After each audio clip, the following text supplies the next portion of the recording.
The San Francisco 49ers are one of the most storied organizations in the history of the National Football League, and that's in no small part due to the level of quarterback play they've experienced over the years. However, not all quarterbacks were created equal, and naturally some are going to be better than others. And in this video, I'm going to rank every single QB that's ever played for a team. But first, a couple bits of criteria for making the list. For the quarterback to qualify on this list, they had to have started at least 16 games, and they have to have thrown for at least 1,000 yards in a given season, or if they haven't, have made significant contributions to the passing game. So, without further ado, here we go. Number 15.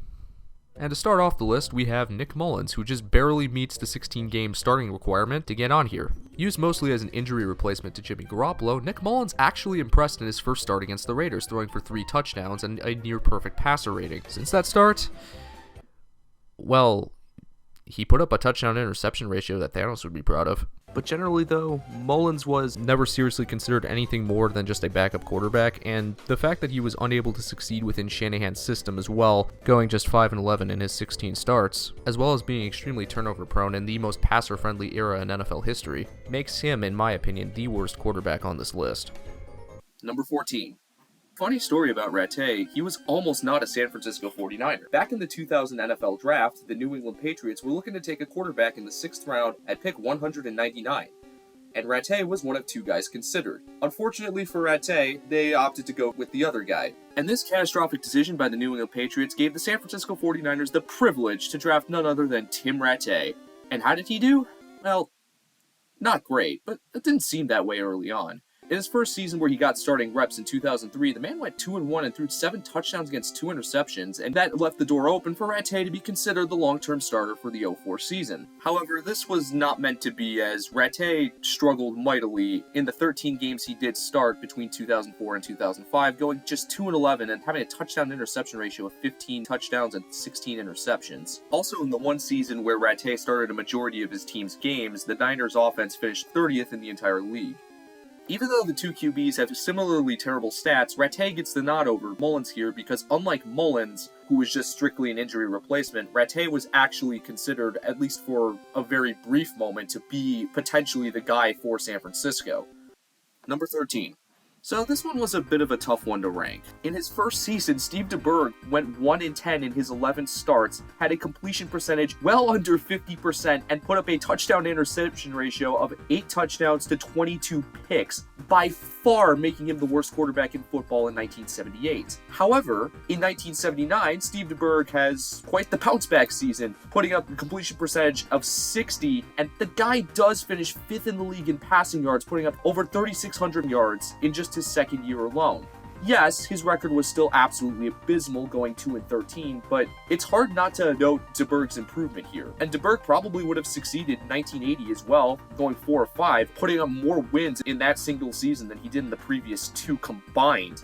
And if it wasn't for a certain Notre Dame QB waiting in the wings on the bench, DeBerg probably could have played himself to be the starter for another season. Despite his strong volume stats in 79, DeBerg was notoriously very turnover-prone, and even though his 2 subsequent seasons weren't as bad as 78, he still put up 21 picks in 79 and 17 in his 9 starts through 1980, which was a big reason why he was eventually replaced and out of San Francisco following that year. Also, his 7-28 record in his 35 starts is a very difficult black mark to ignore. That said, though, despite DeBerg's horrendous 1978 season being the worst we've seen up to this point, the fact that DeBerg did, in just his second season in the league, manage to finish 5th in passing yards gave him a lot more promise as a long-term starter than either Rattay or Mullens did, which is part of the reason why I'm putting him above those 2. And DeBerg would go on to have a successful career outside of San Francisco as sort of a journeyman quarterback akin to a Ryan Fitzpatrick of his time. But just judging his time in San Francisco, though, he really was nothing more than just a below-average quarterback who showed enough promise for other teams to take a chance on him. Number 12. Honestly, the best way to describe Jim Plunkett's 49ers tenure is that it just sort of happened. He wasn't terrible in his 2 seasons with San Francisco, but he wasn't good either. He wasn't as bad as, say, like Steve DeBerg, Rattay, or Mullens before him, but he just didn't do anything that really elevated the team to be any better than they were. Like, yeah, they did go 8-6 in his last year there, but, like, it wasn't really because of him. I don't know. There's just not a lot to say about Jim Plunkett. He just kind of existed, and then he went off to have a better career with the Raiders. Number 11. So Sean Hill's a bit of an interesting case here. While definitely a backup, he was without a doubt the best quarterback the 49ers had during their dark ages from 2004 to 2010. And this is evidenced by the fact that he finished his 16 starts with the team with a winning record, going 10-6 in those appearances. However, despite many clutch victories coming during the end of the 08 season, midway through 2009, Hill ultimately was benched in favor of Alex Smith and was never able to gain it back. In the end, Sean Hill was a guy who ultimately played well when given the opportunity, but never showed enough to show that he could be the long-term starter for the team. Number 10. If you want to make a case for the unluckiest QB in NFL history, look no further than Steve Spurrier. Spurrier was the top quarterback taken in the 1967 draft, where he was selected by the San Francisco 49ers to be the heir to then starter John Brody. However, the prospect of having to wait 4 to 5 years to become the face of your franchise ultimately curtailed much of Spurrier's ambition to try and be the best QB he could be right out the gate.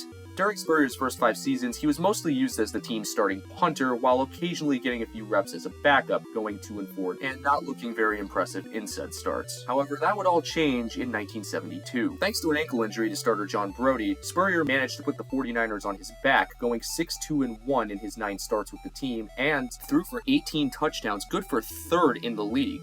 However, Spurrier would throw 3 first-half interceptions in the season finale, and subsequently be benched for John Brody, which would also cost him his shot at starting the playoff game against the Dallas Cowboys the next week, a team that Spurrier had dominated earlier in the regular season. Under Brody's leadership, the Niners would fall 30-28. However, there was still plenty of optimism that Spurrier would be able to take over for the team the following season should Brody continue to decline. And that decline point happened in Week 5. While Spurrier did throw for over 300 yards, he would also aggravate a knee injury that would keep him out of the lineup for a good chunk of the season. To make matters worse, in 1974, Spurrier looked poised to take the Niners' starting job that season, but in the final preseason game, would wind up dislocating his shoulder so badly that he would wind up needing surgery and miss the entire season. And while Spurrier did have his moments in 1975, by that point he was already 30 years old and the 49ers were starting to look for other options at the quarterback position. All in all though, Spurrier was a promising quarterback that never managed to live up to his potential, largely due to turnovers, poor management of the position by the Niners, and just rotten injury luck. But hey, at least the team would do right by him and send him to an organization that would figure out how to develop and finally tap into his potential. Number 9. If we were to look at the first 4 seasons of Alex Smith's career in isolation, there would be no question that he is the worst quarterback in 49ers history. To say that the 2005 number 1 overall pick initially underperformed would be a massive understatement. Here's a quick season-by-season breakdown. His first season in 2005 was horrendous, as Smith was by far the worst QB in football that year and put up a disgusting 1-11 touchdown-interception ratio. 2006 was an improvement as he managed to start all 16 games, and while he wasn't the worst quarterback in football that season, he still had a ways to go. 2007 is where things really went downhill. Smith not only once again finished the season as the worst quarterback in football, but also suffered a shoulder injury that would keep him out for 9 games that season, and thanks to an improper surgery, the entirety of the 08 season. By all accounts, Alex Smith's career should have been over after that injury. Not only was he the worst quarterback in the league, who threw 400 or more passes from 2005 to 2008, but his stretch of play is somehow actually worse than the career numbers of Jamarcus Russell, arguably the biggest draft bust of all time. However, knowing all of that helps make what happened next even more remarkable. Smith, going into the 2009 season and very much facing the prospect of his NFL career being all but over, agreed to restructure his massive contract to allow him to stay on the team for another season.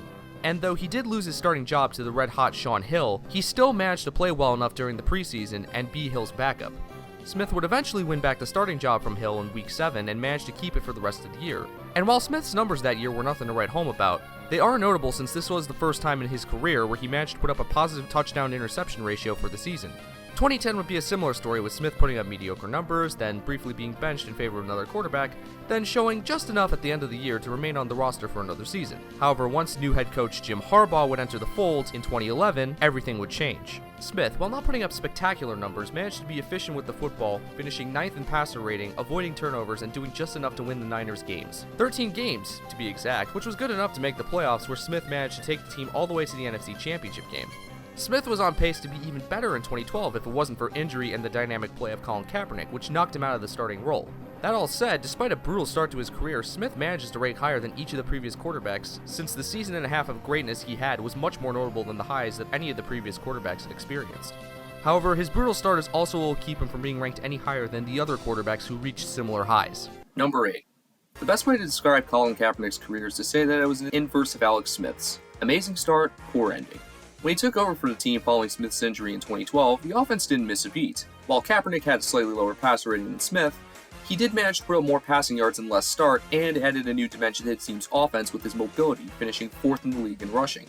He would further prove that his success was no fluke by guiding the team to the Super Bowl that same year and almost came back to win it against Baltimore. And after putting up similar numbers in 2013 across a full season, once again finishing 4th in the league in rushing, top 10 in passer rating, and getting the Niners to their 3rd straight NFC Championship game, just narrowly losing to the eventual Super Bowl champion Seattle Seahawks, it looked like the team had just found their franchise QB. However, thanks to a litany of injuries and the subsequent departures from the team over the next couple years, the Niners were forced to rely on Kaepernick more, and he was unable to deliver, mostly because of his inability to throw the football accurately and his over-reliance on athleticism and improvisational ability, resulting in high sack rates and a lower offensive efficiency.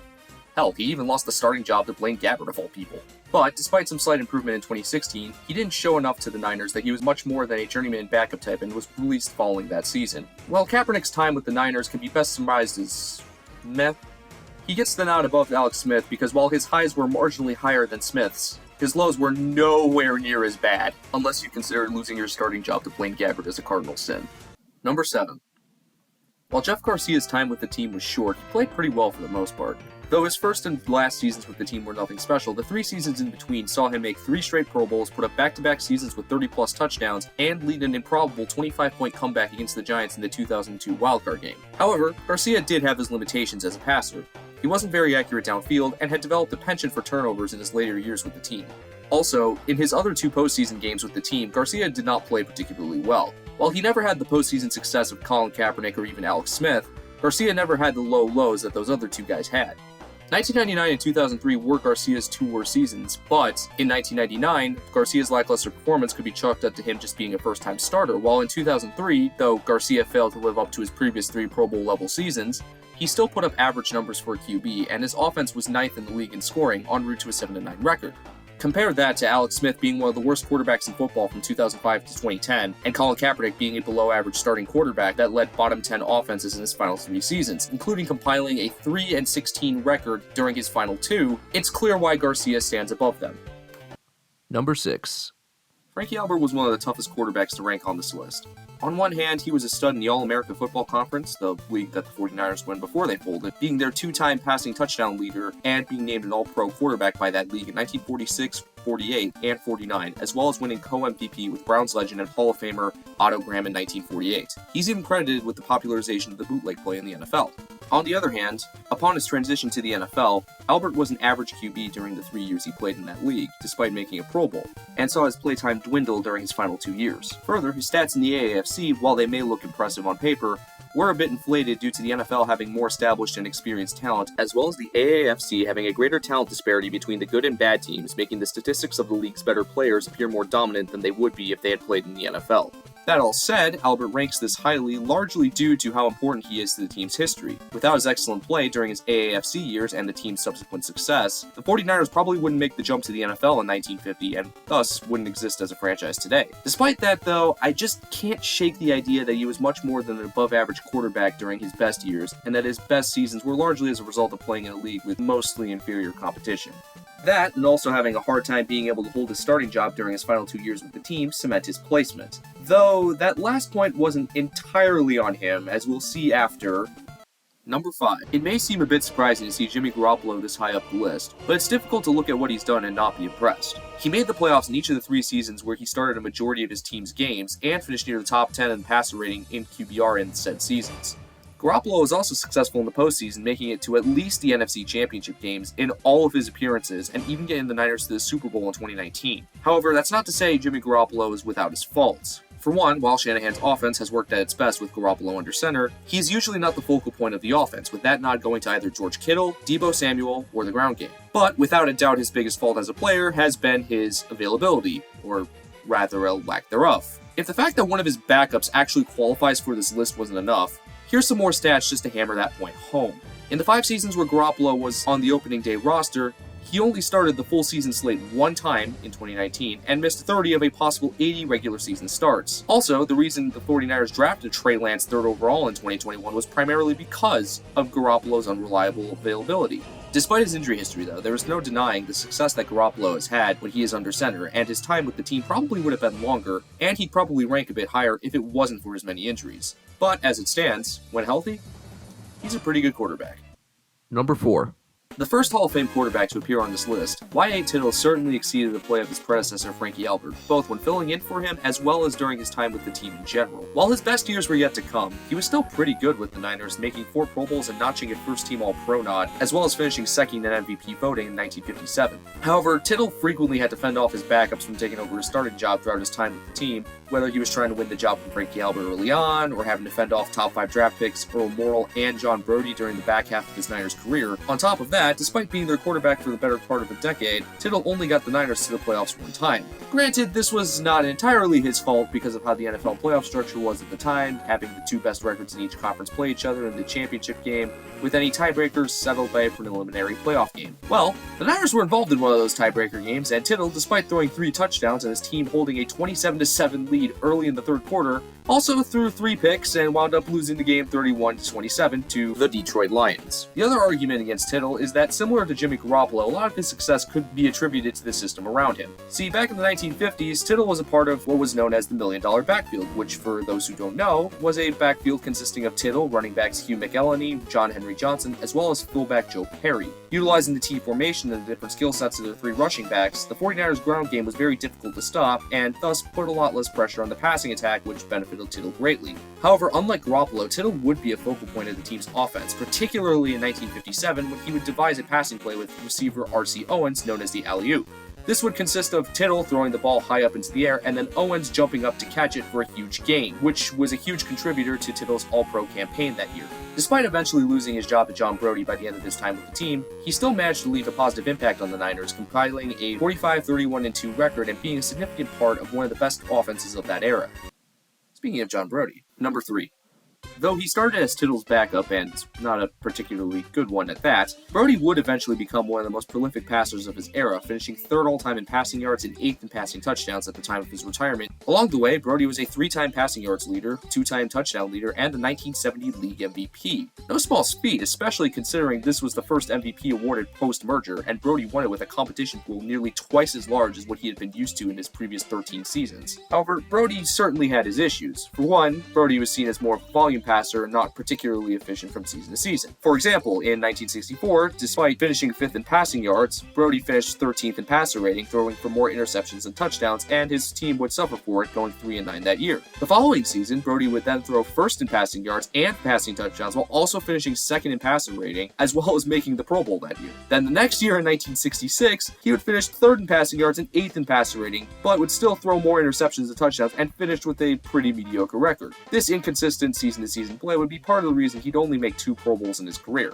The other big knock against Brody is his lack of playoff appearances, though similar to Y.A. Tittle, this one's not entirely his fault since the conference winner format was still in play until 1967, when the format would eventually expand to 4 teams and then to 8 following the merger in 1970. And it wouldn't be until that expansion when the Niners would actually get into the playoffs with Brody under center. But, unlike Tittle, Brody would actually see some playoff success, getting the 49ers to back-to-back NFC championship games in 1970 and 1971, both times losing to the Dallas Cowboys. Outside of those 2 runs, Brody would make just 1 other playoff appearance with the Niners in 1972, losing to Dallas yet again. Despite inconsistent results from season to season and finishing his career with a losing record, more often than not, Brody was an above-average quarterback that managed to elevate the team around him, both through his leadership and his play-calling ability. In a handful of seasons that Brody was playing at his best, he made a legitimate argument for being the best quarterback in the league, and while some of the guys below him may have achieved greater postseason success than Brody did, nobody below him managed to stick around as long as he did and reach the individual accolades he achieved. His number 12 is retired for a reason, and only 2 other Niners quarterbacks managed to accomplish what he did and then some. Number 2.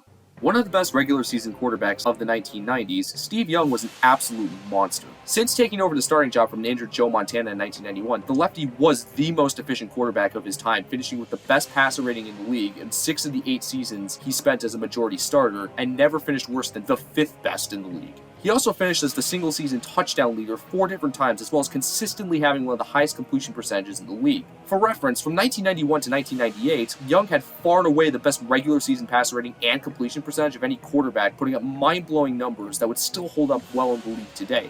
But Young was more than just an efficient passer. He also had incredible athleticism to boot and was one of the best scramblers of his era, making him a threat both inside and outside the pocket. However, if there is one knock against Young, it's that he was a bit disappointing in the postseason. While he was solid, putting up respectable numbers, he had a hard time delivering the goods in most seasons, only making it to just one Super Bowl, which, granted, he did win, but struggling against the juggernauts of his era in Dallas and Green Bay, unlike his predecessor. While he could have done more in the postseason, the accolades speak for themselves. 2-time league MVP, 3-time first-team All-Pro, 3-time second-team All-Pro, Super Bowl 29 MVP, 1992 Offensive Player of the Year, his number 8 being retired by the organization, and a first-ballot Hall of Famer. Yet, while Steve Young is one of my favorite quarterbacks of all time, I have to concede the man who was quarterback right before him was just a little bit better. Number 1. What's there to say that hasn't already been said about Joe Montana? His time with the Niners has gone down as the stuff of legends. A third-round pick out of Notre Dame in 1979, he never had the physical gifts that his contemporaries did, or even the physical gifts of some of the quarterbacks taken ahead of him in the 79 draft. But what Montana did have were those rare intangibles only a select few quarterbacks possess. His ability to remain calm under pressure no matter the stakes, to deliver the game-winning score represented by his 114-44 career record, as well as being able to never let the prior success he had gotten up to that point get to him by winning 4 Super Bowls and helping establish one of the NFL's greatest dynasties. Sure, Steve Young was a lot more athletic and a lot more dominant in the regular season relative to his peers in his given era, but with 2 minutes to go and a drive to win it, there were as few as reliable in the clutch as Joe Montana. Plus, Montana's stats, while again not as dominant as Young's were for his era, were still among the best during his time, consistently finishing within the top 5 in passer rating, passing yards, touchdowns, and Montana had the accolades to back him up as well. 2-time league MVP, 3-time first-team All-Pro, 2-time second-team All-Pro, 7-time Pro Bowler, 3-time Super Bowl MVP, 1989 Offensive Player of the Year, his number 16 retired by the Niners, first ballot Hall of Famer, the top quarterback selection to the 1980s All-Decade Team, as well as being selected to the 75th and 100th anniversary all-time NFL teams, with the latter selection being unanimous. There's a reason Joe Montana was considered the GOAT for about 2 decades following his retirement, and I can't think of anyone else more worthy of being the best quarterback in 49ers history. If you liked the video, be sure to like and subscribe, and if you agree or disagree with the rankings I presented, let me know why in the comments below. Otherwise, I'll see you in the next one.